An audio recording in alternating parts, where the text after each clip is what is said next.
Hello and welcome to another Drazine 160 video, and today I am going to be talking you through a few projects I'm currently working on my workbench.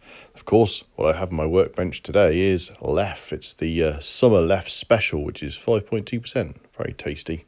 But the first project we'll be looking at is the chassis for the X72500. This is an extension of the Automate chassis, so you can use Automate parts and bogies, and it fits inside the X72500.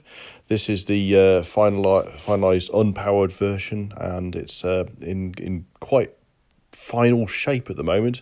So I'm just waiting to get this chassis, the powered chassis, working, and then it'll be pretty much complete. It's I must say I'm not the best at finishing these things, but for me, I quite like it. It works for me, but this is almost there. And also a couple of projects that have been ongoing for a while is the Zto Automate units, which are here. This is the two examples I've got, and I've got to work out if I can get a sound decoder in the space as well as a chassis. So I suspect I might end up having to do a similar treatment for the Automate chassis for this as I have with the X72500, but maybe with a space for the speaker and the sound decoder, because at the moment it's just too tight. So I think you might have just heard my cat meow there. He's certainly interested in the trains. Yeah, you can see here the two different types of pantograph I use. One's a Cato one, and the other one's from a Del Prado kit. Another a project on the go at the moment is the centre car for the X72500 units. It's just having a few minor changes at the moment. This is the original example. And another one I've got to do some mending on is this DU65, which is just requiring a bit of work to get it back to its former glory. The exhaust had come off and it was a little bit dilapidated, so I think I just need to spruce it up, redo some of the paint work, and get things glued back together where they should be. These carriages are the TOS carriages that are made by Mike Harvey, and they are 3D prints that fit on the Roco Eurofema chassis. They are excellent, and they use a lot of the original parts. I need to create some overlays for these. Some waterslide decals is what I'm looking to do at some point soon. I also want to motorise these bodies that I've purchased from eBay. I've got 3 of these 25200 locomotives that all I'm thinking of using a Automate chassis to motorise.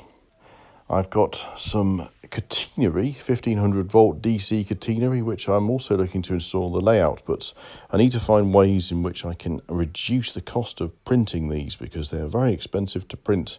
I've got a couple of examples there which I'm all looking to use.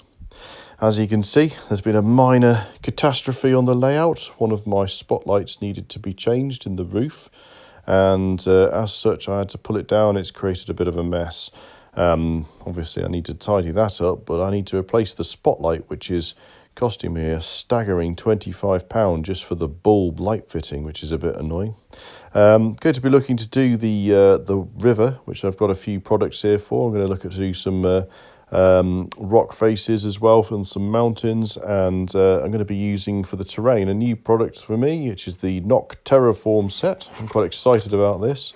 You can see here, which is I'll probably do a little bit of a video on this nearer the time, but you can see that there's quite a cool array of things in here, and you can see the system and how it works. It's effectively using about 7 or 8 mil thick wooden dowel to support the layout with plastic parts to hold it all together. So it's quite exciting, and it'll be quite useful to see if it works more effectively than the old technique that I use, which is papier-mâché, which used to weigh quite a lot and take quite a lot of time. So we'll see how that goes. So this is the sort of area I'll be working on next, and I'm hoping to do like part 1 of this in the next few weeks, and hopefully you'll get to see a video on that.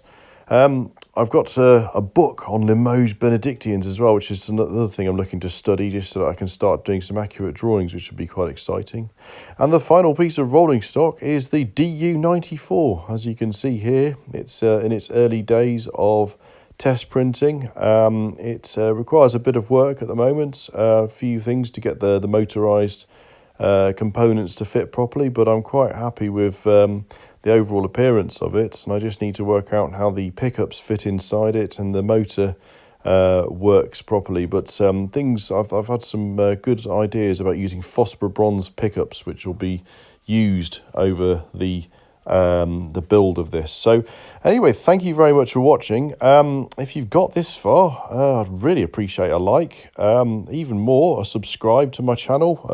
Of course, I make these videos just because I like talking about my model trains, and it would be really great if you appreciate it, get to see what I do firsthand by clicking subscribe. So hopefully see you next time. Take care. Bye.